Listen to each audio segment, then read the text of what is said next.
Hello বন্ধুরা, আসসালামু আলাইকুম, গুড মর্নিং সবাইকে। কেমন আছো সবাই? আশা করি খুব ভালো আছো, সুস্থ আছো। তো আমরাও ভালো আছি। তো এখন সকাল 7টা বাজে। তো আমরা ঘুম থেকে উঠে পড়েছি। তো ব্রাশ ট্রাশ হয়ে গেছে, কিন্তু খাওয়া দাওয়া হয়নি।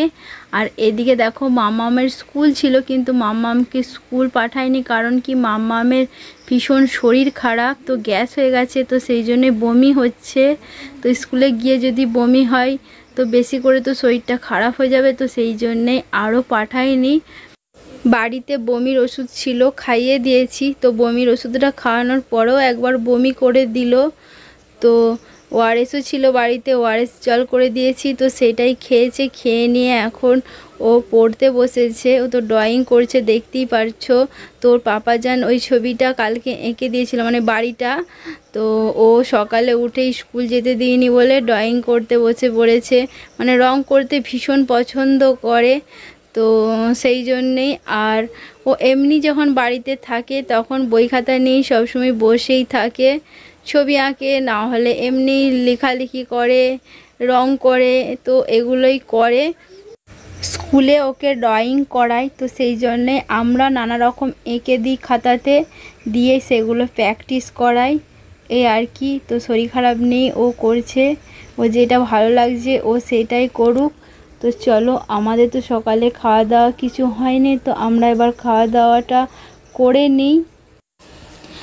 আর এদিকে দেখো, আমার মাম্মামের প্রায় রং করা শেষের দিকে।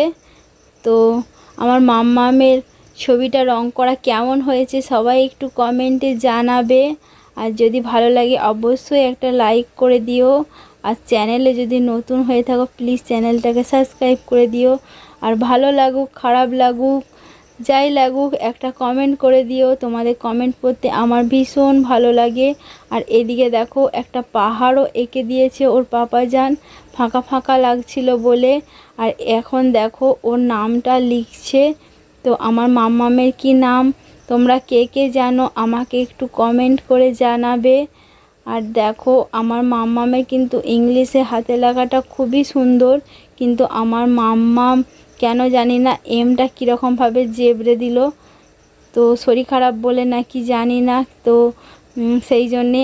আর মাম্মাম হচ্ছে আগেই নামটা লিখেছিল এত বড় বড় অক্ষর করে, তো ধরছিল না বলে আমি মুছে দিয়েছিলাম, দিয়ে বললাম ছোট ছোট করে লিখতে। আর এই দেখো, ছোট ছোট করার নমুনা আমার মাম্মামের। তো যাই হোক, এখন তো বাচ্চা যেটা করছে সেটাই ঠিকই করছে, যে ওর এই 3.5 বছর বয়সে যে নিজে নিজে নামটা লিখে ফেলছে, তো সেইটাই হচ্ছে সবথেকে বড় কথা। তো দেখতে পাচ্ছ, তো কি নাম লিখলো তোমরা একটু পরে কমেন্টে জানাবে আমার মাম্মামের নামটা। আর এখানে দেখো, এই বাড়িটা রং করা কেমন হয়েছে সেটাও তোমরা একটু কমেন্টে জানাবে। আর যদি ভিডিওটা ভালো লাগে অবশ্যই আমার মাম্মামের জন্য অন্তত একটা লাইক করে দেবে, একটা সাবস্ক্রাইব করে দেবে, একটা শেয়ার করে দেবে।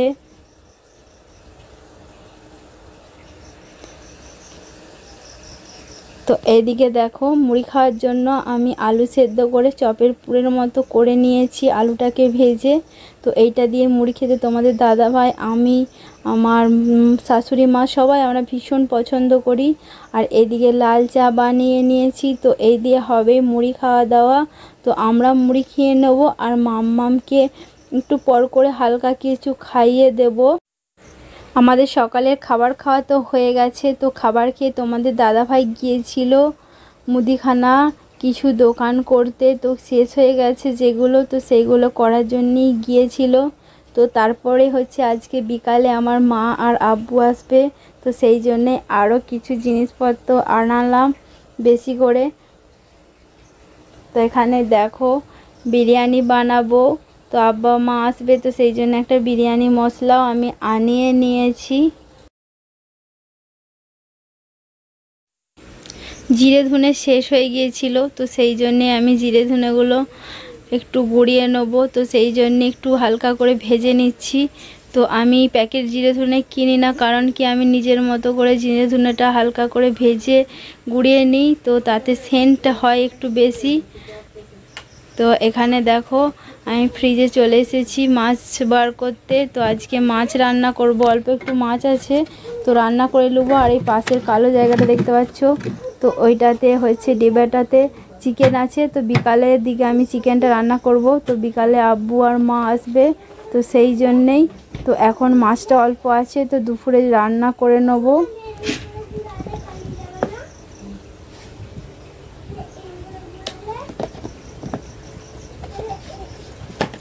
তো মাছটা দেখতে পাচ্ছ কীরকমভাবে বরফ জমে গেছে।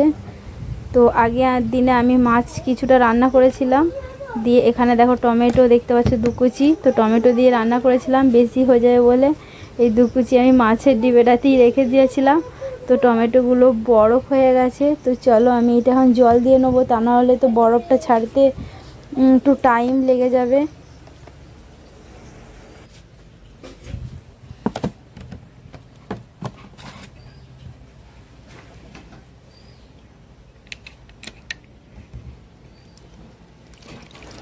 এমনি বরফটা গলতে দিলে পরা অনেকটা টাইম লেগে যায় বরফটা গলতে। আর একটু জল দিয়ে দিলে কী হয়, তাড়াতাড়ি বরফটা ছেড়ে যায়। তো সেই জন্যই জলটা দেওয়া এই আর কি। তো চলো আমি এখন রেখে দিই, দিয়ে কি রান্না হয় আরও বাদবাকি, তো সেগুলো একটু দেখি। তো ভাবছি এই মাছগুলো দিয়ে কচু দিয়ে ঝোল বানাবো। তো এই দেখো কচু আমি বের করে নিয়েছি এখানে, আর এদিকে দেখো মিঠু চলে এসেছে কচুগুলোকে দেখতে যে কি এগুলো তো দেখার জন্য চলে এসেছে। মিঠু, মিঠু, মিঠু, মিঠু।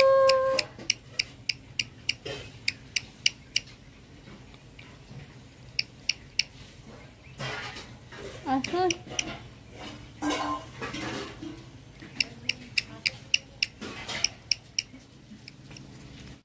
তোমাদের দাদাভাই বাজার গিয়েছিল, তো এখানে দেখো মাছ বাড়িতে ছিল বলে মাছের ডিম কিনে নিয়ে চলে এসেছে। তো মাছের ডিম তোমাদের দাদাভাই আলু পেঁয়াজ দিয়ে ভাজা খেতে খুবই পছন্দ করে। তো ভাবছি মাছের ডিমটা একটু আলু পেঁয়াজ দিয়ে ভাজবো আর একটু রেখে দেবো। তো এটা 2 দিন হয়ে যাবে।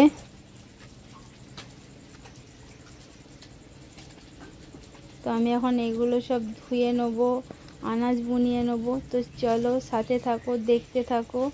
আর এখানে দেখো এই ব্যাগটাই করে আমার মেয়েদিকে মানে বড় মেয়েদিকে দিয়ে পাঠিয়েছিলাম পেয়ারা সব কাঁঠাল সব কিছু। তো মেয়ে আবার এখানে দেখো কলার থোর কলমি শাক দিয়ে পাঠিয়েছে।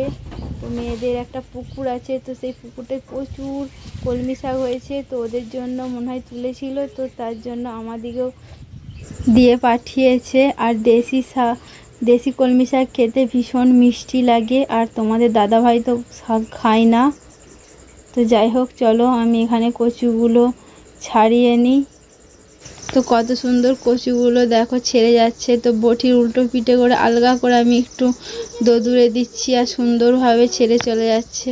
তো এইভাবে কে কে কচু ছাড়াও, আমি তো এইভাবে কচু ছাড়াই। তো তোমরা কে কীরকমভাবে কচু ছাড়াও একটু জানাবে কমেন্টে। আর কচু আমি ভীষণ পছন্দ করি। তো কচু দিয়ে যেটাই রান্না করুক তো সেটাই আমার ভীষণ খেতে ভালো লাগে। তো তোমরা কে কে কচু খেতে পছন্দ করো আমার মতো? আমি তো ভীষণ পছন্দ করি।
আমার আনাজ বানানো হয়ে গেছে। তো এখানে দেখতে পাচ্ছি আলু পেঁয়াজগুলো বুনিয়ে নিয়েছি। তো এগুলো দিয়েই মাছের ডিমটা দিয়ে ভাজবো। আর এখানে দেখো আদা রসুন পেঁয়াজ আমি বুনিয়ে নিয়েছি। তো এগুলো পেস্ট বানাবো তো মাছ দিয়ে কচু দিয়ে রান্না করার জন্য। আর এখানে মাছের ডিমটাও ভালো করে ধুয়ে নিয়ে চলে এসেছি। তো অর্ধেকটা দিয়ে ভাজবো আর অর্ধেকটা রেখে দেবো, অন্য আরেক দিন হবে। তো এখানে আমি দেখো মাছটা ভাজতে বসিয়ে দিয়েছি। আর এদিকে আমি শাকগুলোও ধুয়ে নিয়ে চলে এসেছি। তো দেখতে পাচ্ছ এই পেটেগুলো, তো এই পেটেগুলো আমার মা কিনে দিয়ে পাঠিয়েছে আব্বুর হাতে। আর এখানে দেখো এই কচুগুলো আমি ধুয়ে নিয়ে চলে এসেছি ভালোভাবে। তো আমার এখানে দেখো মাছগুলো ভাজা হয়ে গেছে। তো অল্পই মাছটা শুধু দুপুরেই হবে, আগেই বলেছি। তো এখানে আমার মাছের ডিম দিয়ে আলু পেঁয়াজটা ভাজা আমি বসিয়ে দিয়েছিলাম। তো এটা আমার প্রায় ভাজা শেষের দিকে। তো দেখো এখানে আমার মাছের ডিম ভাজাটাও হয়ে গেছে। তো আমি এবার নামিয়ে নেব। স্নান টান করে দুপুরে খাওয়া তো আমাদের হয়ে গেছে। আর দুপুরে কি দিয়ে ভাত খেয়েছি তো সেইটা তো তোমাদেরকে আগেই দেখিয়েছি। তো গুড ইভিনিং বন্ধুরা, সন্ধ্যা হয়ে গেছে। তো আব্বু মায়ের আসার সময়ও হয়ে গেছে। তো ভাবলাম যে একটু চাউমিন বানাই আব্বু মায়ের জন্য। তো যেই ভাবা সেই কাজ, তো চলে এলাম চাউমিন বানাতে। তো এদিকে আমার চাউমিন সেদ্ধ হয়ে গেছে। আর আমি এদিকে দেখো ডিমটা আগে কড়াইয়ে ভেজে তুলে রাখি, কিন্তু আজকে আর তুলে রাখবো না। তো ভালোভাবে ভেজে নিয়েছি। তো দিয়ে একবারে ডিমটার ওপরেই চাউমিনটা দিয়ে দেবো। তো এদিকে দেখো চাউমিন আমার রেডি। তো এবার আমি গ্যাসটা অফ করে দেবো। তো এই দেখো সুন্দরভাবে আমি সাজিয়ে দিয়েছি। আর এদিকে দেখো আব্বু মা নিয়ে এসেছিল সিঙ্গারা। তো সিঙ্গারাগুলো এমন চেপকে গেছে, তো দিয়ে সব ভাঙা ভাঙা হয়ে গেছে। তো যাই হোক, এমনিই তো খেলে ভেঙে ভেঙেই খেতে হবে, তো এটা আগেই ভেঙে গেছে। তো চলো আজকের মতো টাটা, বাই বাই।